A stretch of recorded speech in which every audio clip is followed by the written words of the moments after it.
Well, I think it's extraordinarily rare. I think you might find a dinosaur before you find that. But because I don't remember doing that, I think maybe once on the original Law and Order way back, I think we did kind of a two-parter. But no, this is big.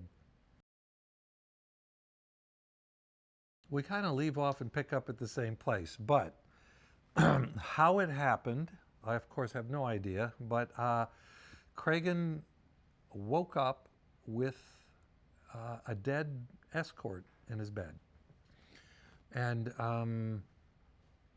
that moment was startling. It was startling to me to even read it, to know we were doing it.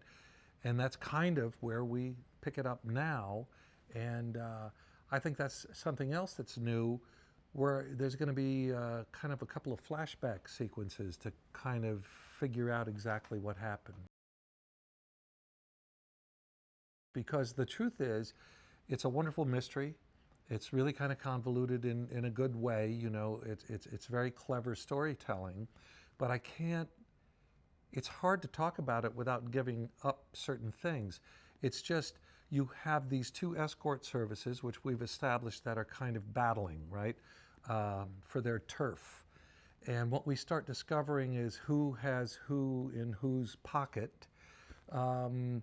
And every time, when I'm reading it, every time you think you kind of have it figured out, you're wrong. Then something happens and you think, wait, maybe I was right.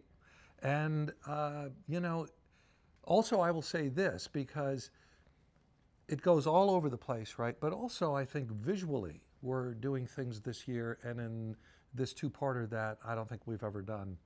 We're getting some really cool big wide shots. I think there's a little slow motion involved, maybe a little more cinematic without losing what we've done pretty successfully for 13 years. It shakes it to the core.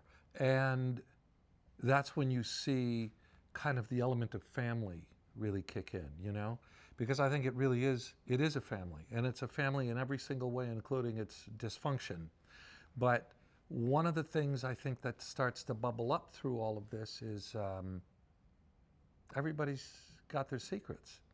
And some might seemingly be inconsequential, but in the right moment, it can explode in your face, He's the squad commander.